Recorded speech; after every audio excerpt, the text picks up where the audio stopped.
ನಮಸ್ಕಾರ ವೀಕ್ಷಕರೇ, Karnataka power TV ನ್ಯೂಸ್ಗೆ ತಮ್ಮೆಲ್ಲರಿಗೂ ಸ್ವಾಗತ. ವಾರ್ತೆಗಳ ವಿವರ. ನಮ್ಮ ದೇಶದ ಪ್ರಮುಖ ಧರ್ಮಗಳಲ್ಲಿ ಜೈನ ಧರ್ಮವೂ ಒಂದು. ಈ ಧರ್ಮವನ್ನ ಬೋಧಿಸುವ ಮಹಾಪುರುಷರಿಗೆ ತೀರ್ಥಂಕರೆನ್ನುತ್ತಾರೆ. ಅವರಿಗೆ ಜೀನ್ ಎಂಬ ಹೆಸರು ಇದೆ. ಜೀನ್ ಎಂದರೆ ರಾಗ ದ್ವೇಷಗಳನ್ನ ಗೆದ್ದವನು ಎಂದರ್ಥ. 24ನೆಯ ತೀರ್ಥಂಕರಾಗಿರುವಂತಹ ವರ್ಧಮನ್ ಮಹಾವೀರ ಶಾಂತಿಪ್ರಿಯ ಮಹನೀಯರು ಆಗಿದ್ದರು.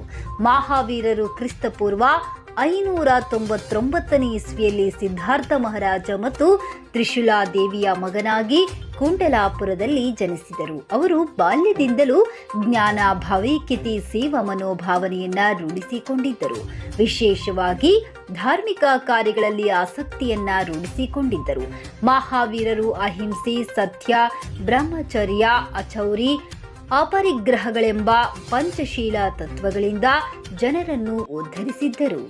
ರಾಜಮನೆತನದಲ್ಲಿ ಹುಟ್ಟಿದವರು ಸಿರಿ ಸಂಪತ್ತುಗಳಿಗೆ ಅಂಟಿಕೊಳ್ಳದೆ ತಮ್ಮ 30ನೆಯ ವಯಸ್ಸಿಗಳಿಗೂ ದೇಶ ಸಂಚಾರ ಮಾಡಿ ದೇಶದ ಸಮಸ್ಯೆಗಳನ್ನು ಅರಿತುಕೊಂಡು ಸುಮಾರು 12 ವರ್ಷ ಘೋರ ತಪಸ್ಸು ಮಾಡಿ ಕೇವಲ ಜ್ಞಾನಿ ಎಂಬ ದಿವ್ಯ ಜ್ಞಾನವನ್ನ ಹೊಂದಿದರು. ಇವರ ಒಂದು ಮಹತ್ವದ ಅಂಶವೇನೆಂದರೆ, ನೀನು ಬದುಕು, ಇತರರನ್ನ ಬದುಕಲೂ ಬಿಡು ಎಂಬ ಮಹಾವೀರವಾಣಿಯು ವಿಶ್ವ ಶಾಂತಿಗೆ ಅಪೂರ್ವ ಕೊಡುಗೆಯಾಗಿದೆ.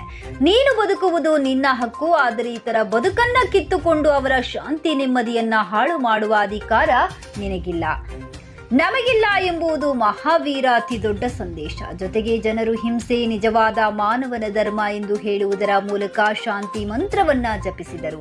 ತಮ್ಮ ಪಂಚಶೀಲ ತತ್ವಗಳಿಂದ ಜನರಲ್ಲಿ ಏಕತಾ ಭಾವನೆಯನ್ನ ಉಂಟು ಮಾಡಿದರು. ಮಹಾವೀರರ ಉಪದೇಶ ಜಾತಿ, ಮತ, ಪಂಥಗಳಿಗೆ ಮೀರಿತು. ಸರ್ವ ಜನರು ಸಮಾನರು ಎಂದು ಹೇಳಿದ ವಿಶ್ವಶಾಂತಿಯ ಮೂಲ ಪುರುಷ ಮಹಾವೀರ ಎಂದು ದಿನಾಂಕ 10/4/2025 ರಾಯಚೂರು ನಗರದ ಗ್ರಂಥಾಲಯ ಪಕ್ಕದಲ್ಲಿರುವ ಸಾಯಿಬಾಬಾ ಮಂದಿರದಲ್ಲಿ ನಡೆದ ಮಹಾವೀರ ಜಯಂತಿಯ ಆಚರಣೆಯ ಕಾರ್ಯಕ್ರಮದಲ್ಲಿ ಅತಿಥಿ ಉಪನ್ಯಾಸಕರಾಗಿ ಜಿಲ್ಲಾ ಕನ್ನಡ ಸಾಹಿತ್ಯ ಪರಿಷತ್ತಿನ ಮತ್ತು ಕಾರ್ಯಕ್ರಮದ ಅಧ್ಯಕ್ಷತೆ ವಹಿಸಿದ್ದ ಸಾಯಿಬಾಬಾ ಮಂದಿರದ ಧರ್ಮಾಧಿಕಾರಿ ಶ್ರೀ ಸಾಯಿ ಕಿರಣ್ ಆಧೋನಿಯವರು ಮಾತನಾಡುತ್ತಾ ಮಹಾವೀರ ಜಯಂತಿಯವರ ವಿಚಾರಗಳನ್ನು, ಆಚರಣೆ ಹಿನ್ನೆಲೆಯನ್ನು, ಜೊತೆಗೆ ಅವರ ಸಂದೇಶಗಳನ್ನು ಡಾಕ್ಟರ್ ಬೀರಾದಾಸ್ರವರು ನಮ್ಮೆಲ್ಲರಿಗೂ ತಿಳಿಸಿದ್ದಾರೆ. ಪ್ರತಿಯೊಬ್ಬ ಮಹನೀಯರ ಆದರ್ಶ ಗುಣಗಳನ್ನು ನಾವು ಅಳವಡಿಸಿಕೊಳ್ಳಬೇಕು. ಯಾವ ರೀತಿಯಾಗಿ ಸಾಯಿಬಾಬಾ ಸಂಕಷ್ಟದಲ್ಲಿ ಇರುವಂತಹ ಸಂದರ್ಭದಲ್ಲಿ ಜನರ ಸೇವೆಗೆ ಮುಂದಾಗಿದ್ದರೋ ಹಾಗೆ ಮಹಾವೀರರು ಸಹ ಒಂದು ಸಂದರ್ಭದಲ್ಲಿ ಸಂಕಷ್ಟದಲ್ಲಿ ಜನರಿಗೆ ಸೇವೆಯನ್ನ ಮಾಡಿದಂತಹ ಮಾನ್ಯ ವ್ಯಕ್ತಿ ಎಂದು ಹೇಳಿದರು. ಶ್ರೀಮತಿ ಚಂದ್ರಕಲಾ ಸ್ವಾಗತಿಸಿದರು. ಶ್ರೀ ಪ್ರಭು ಅವರು ವಂದಿಸಿದರು. ಈ ಒಂದು ಕಾರ್ಯಕ್ರಮದಲ್ಲಿ ಸಾಯಿಬಾಬಾ ಮಂದಿರದ ಸದ್ಭಕ್ತರು ಪಾಲ್ಗೊಂಡಿದ್ದರು. ಪ್ರಾರಂಭದಲ್ಲಿ ಮಾತನಾಡುತ್ತಾ ಜೈನ ಧರ್ಮದ 24ನೆಯ ತೀರ್ಥಂಕರಾಗಿರುವಂತಹ ಭಗವಾನ್ ಮಹಾವೀರರು ಬಿಹಾರದ ಕುಂಡಲಿಪುರದಲ್ಲಿ ಕ್ರಿಸ್ತಪೂರ್ವ 599ರಲ್ಲಿ ಸಿದ್ಧಾರ್ಥ ಮಹಾರಾಜ ಮತ್ತು ತ್ರಿಶೂಲಾ ದೇವಿಯರ ಮಗನಾಗಿ ಜನಿಸಿದ್ದಾರೆ. ಬಾಲ್ಯದಲ್ಲಿ ಬಹಳಷ್ಟು ಭಕ್ತಿಯನ್ನ, ವಿಚಾರವನ್ನ ಮೈಗೂಡಿಸಿಕೊಂಡಿರುವಂತ ಮಹಾವೀರರ ಮೂಲ ಹೆಸರು ವರ್ಧಮಾನ. ಅಂದರೆ ತಂದೆ ತಾಯಿಯವರು ಮಗು ಹುಟ್ಟಿದ 5 ದಿನಕ್ಕೋ 11 ದಿನಕ್ಕೋ 20 ದಿನಕ್ಕೋ ನಾಮಕರಣ ಮಾಡ್ತಾರಲ್ಲ, ದೊಡ್ಡದಾಗಿ ಹಾಕ್ತಾರಲ್ಲ, ಆ ಮೂಲ ಹೆಸರು ವರ್ಧಮಾನ. ತದನಂತರ ಅವರು ಬೆಳೆಯುತ್ತ ಜೀವನದಲ್ಲಿ ಬಾಲ್ಯದಲ್ಲಿ ಅಗಾಧವಾದ ಭಕ್ತಿ, ಭಾವನೆ, ಭಾವಗೀತೆಗಳನ್ನು ರೂಢಿಸಿಕೊಂಡು ನಂತರ ವಿಶೇಷವಾಗಿ ಒಬ್ಬ ಮಹಾರಾಜನ ಮನೆತನದ ಮಗನಾಗಿ ಹುಟ್ಟಿ ಯುವರಾಜನಾಗಿ ಆತ ಜೀವನ ಸಾಗಿಸಬಹುದಾಗಿತ್ತು.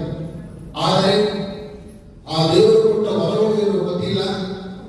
ಅದರಲ್ಲಿ ಭಕ್ತಿಯ ಪ್ರಾಥಮಿಕ ಮನೋಭಾವನೆಯನ್ನು ರೂಢಿಸಿಕೊಂಡಿದ್ದ. ಬಹುಶಃ ಆಗಿನ ಸಂದರ್ಭದಲ್ಲಿ ಅವರು 23ನೇ ತೀರ್ಥಂಕ ಪಾರ್ಶ್ವನಾಥ, 24ನೇ ತೀರ್ಥಂಕ ಮಹಾವೀರರು. ಸಮಾಜದಲ್ಲಿ ಅಶಾಂತಿ, ಅನ್ಯಾಯ, ಅಧರ್ಮ ಇರುವಂತಹ ಸಂದರ್ಭದಲ್ಲಿ ಜನಿಸಿದಂತ ಇವರು ನಾನೇನಾದರೂ ಈ ಸಮಾಜಕ್ಕೆ ಕೊಡಬೇಕಲ್ಲ, ಶಾಂತಿ, ಧರ್ಮ, ನ್ಯಾಯವನ್ನ ಸ್ಥಾಪನೆ ಮಾಡಬೇಕೆನ್ನುವಂತಹ ವಿಚಾರವನ್ನ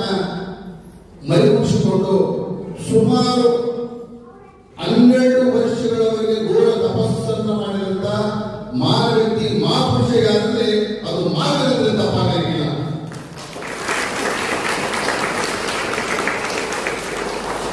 ನಾವು ಬರೀ 12 ನಿಮಿಷ ಸುಮ್ಮನಿದ್ರಿ ಅಂತ ನಮ್ಮ ಧರ್ಮದಲ್ಲಿ ಹೇಳ್ತಿರ್ತಾರ. 12 ನಿಮಿಷ ನಾವು ಸುಮ್ಮನಿದ್ರಕ್ಕಾಗಲ್ಲ. ಆ 12 ವರ್ಷ ಘೋರ ತಪಸ್ಸು ಮಾಡಿ ಸಿದ್ಧಾಂತವನ್ನ ಪಡೆದುಕೊಂಡು ಅದು ನೋಡಿ ಕುಳಿತಲ್ಲೇ ಕುಳಿತು. ಅದಕ್ಕೆ ನಮ್ಮ ಪೂಜ್ಯರು ನೋಡಿ ಎಲ್ಲ ಧರ್ಮದ ವ್ಯಕ್ತಿಗಳ ಭಾವವನ್ನು ಕೊಟ್ಟಾಗಿದ್ದಾರೆ. ಅಂದ್ರೆ ಈ ಒಂದು ಸ್ಥಳ ಭಾವೈಕ್ಯ ಸ್ಥಳ, ಸಾಯಿ ಮಂದಿರ ಆವರಣದಲ್ಲಿ ಸರ್ವ ಜನಾಂಗದ ಭಾವೈಕ್ಯತೆಯ ಸ್ಥಳ. ಆ ಸ್ಥಳದಲ್ಲಿ ಮಹಾವೀರ ಜಯಂತಿಯನ್ನ ಆಚರಣೆ ಮಾಡಲು ಬಹಳ ಆಸಕ್ತಿಯನ್ನ ಮತ್ತು ಅವಕಾಶ ಕೊಟ್ಟಿರುವಂತಹ ಸಾಹಿತ್ಯ ಅವರಿಗೆ ಅಭಿನಂದನೆ ಮತ್ತು ವಂದನೆಗಳನ್ನ ನಾನು ಸಲ್ಲಿಸ್ತಾ ಇದ್ದೇನೆ. ನಂತರ ಬೆಳೆದು ಸುಮಾರು 30 ವರ್ಷಗಳ ಜೈನ ಧರ್ಮದ ತತ್ವಗಳನ್ನ ಪಾಲನೆ ಮಾಡಿದರು. ಅವರ ಜೈನ ಧರ್ಮದ ತತ್ವಗಳನ್ನ ಪಾಲನೆ ಮಾಡೋರಿಗೆ ತೀರ್ಥಂಕರು ಅಂತಾರೆ.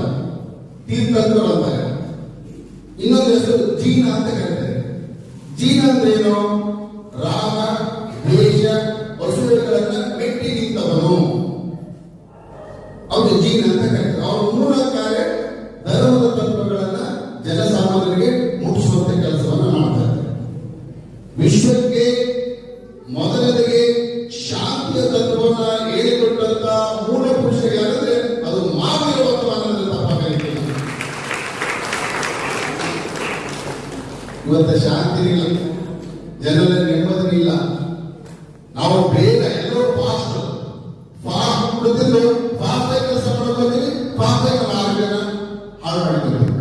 ಆದರೆ ಶಾಂತಿಯಿಂದ ಇರಬೇಕು, ನೆಮ್ಮದಿಯಿಂದ ಇರಬೇಕು. ಈಗಿರ್ಬೇಕಂದ್ರೆ ಏನ್ ಮಾಡಬೇಕು? ಒಂದು ವಾಕ್ಯವನ್ನು ಹೇಳ್ತಾರೆ, ನೀವು ಬದುಕಿರಿ ಇನ್ನೊಬ್ಬರನ್ನ ಬದುಕಲು ಅವಕಾಶ ಮಾಡಿಕೊಡಿ. ನೀವು ಬದುಕಿರಿ ಇನ್ನೊಬ್ಬರನ್ನ ಬದುಕಲು ಅವಕಾಶ ಮಾಡಿಕೊಡಿ. ಅವರ ಬದುಕುವ ಹಕ್ಕನ್ನು ಕಸಿದುಕೊಳ್ಳುವ ಹಕ್ಕು ಯಾರಿಗಿರುವುದಿಲ್ಲ ಅಂತ ನಾವು ಸುಖವಾಗಿ ಜೀವನ ಸಾಗಿಸುತ್ತಲ್ಲ, ಇನ್ನೊಬ್ಬರಿಗೆ ತೊಂದರೆ ಕೊಡಬಾರದು. ಬದುಕಿರಿ, ಬದುಕಲು ಅವಕಾಶ ಮಾಡಿಕೊಟ್ಟಿರುವಂತ ಮೂಲ ತತ್ವವನ್ನು ಹೇಳಿದಂತ ಮಾರ್ಗಕ್ಕೆ ವಿಶೇಷವಾಗಿ ಅಹಿಂಸೆ, ಆಸ್ತಿ, ಧರ್ಮ, ಶಾಂತಿಯ ಮೂಲ ಮಂತ್ರವನ್ನ ಪಂಚಶೀಲ ತತ್ವಗಳನ್ನ ಅಳವಡಿಸಿಕೊಂಡು ಜನಸಾಮಾನ್ಯರಲ್ಲಿ ಧರ್ಮದ ಅಂದ್ರೆ ಏನು? ಆಪತ್ಕಾಲದಲ್ಲಿ ಇದ್ದವರಿಗೆ ಸಹಾಯ ಮಾಡುವುದೇ ಧರ್ಮ. ಆಪತ್ಕಾಲದಲ್ಲಿ ಇದ್ದವರಿಗೆ ಸಹಾಯ ಮಾಡುವುದೇ ಧರ್ಮ. ಹೌದಾ? ಸಾಯುವಂತ ವ್ಯಕ್ತಿಗೆ ಸಹಕರಿಸಿ ಸಹಾಯ ಮಾಡಿ ಜೀವನ ಉಳಿಸುವುದೇ ಧರ್ಮ. ಅದು ನಿಜವಾದ ಧರ್ಮ. ಅದಕ್ಕೆ ನನ್ನ ಬಸವಣ್ಣ ದೈವದ ಧರ್ಮ ಯಾವ ದೈವ ಇರಬೇಕು ಸಕಲ ಪ್ರಾಣಿಗಳಲ್ಲಿ ದೈವ ಧರ್ಮದ ಮೂಲವೇ. ಹಾಗೆ ಕ್ರಿಸ್ತಪೂರ್ವ 299ರಲ್ಲಿ ಜನಿಸಿದಂತ ಆ ಮಹಾವೀರ ತೀರ್ಥಂಕರು ನೀವು ಬದುಕರಿ ಇನ್ನೊಬ್ಬರಿಗೆ ಬದುಕಲು ಅವಕಾಶ ಮಾಡಿಕೊಂಡಿರುವಂತ ಪಂಚಶೀಲ ತತ್ವಗಳು ಇಟ್ಟುಕೊಂಡು ಸರ್ವ ಜನಾಂಗರಿಗೂ ಒಳ್ಳೆಯದನ್ನ ಬಯಸಿ ಇಡೀ ವಿಶ್ವಕ್ಕೆ ಶಾಂತಿಯ ಮೂಲ ಮಂತ್ರವಂತ ಮಹಾಪುರುಷ ವರ್ತಮಾನ ಮಹಾವೀರ ಅಂತವರ ವಿಚಾರಗಳನ್ನ ನಿಮ್ಮೊಂದಿಗೆ ಹಂಚಿಕೊಳ್ಳಲು ಅವಕಾಶ ಮಾಡಿಕೊಟ್ಟಿರುವಂತಹ ಈ ಒಂದು ಧರ್ಮಾಧಿಕಾರಿಗಳವರು, ನಮ್ಮ ಸೋದರರು, ನಮ್ಮೆಲ್ಲರಿಗೂ ಮಾರ್ಗದರ್ಶಕರಾಗಿರುವಂತಹ ಸಾಹಿತ್ಯ ಅದಕ್ಕೆ ಆತ್ಮೀಯವಾದ ವಂದನೆ ಮತ್ತು ಅಭಿನಂದನೆ ಸಲ್ಲಿಸಿ ನನ್ನ ಮಾತಿಗೆ ವಿರಾಮ.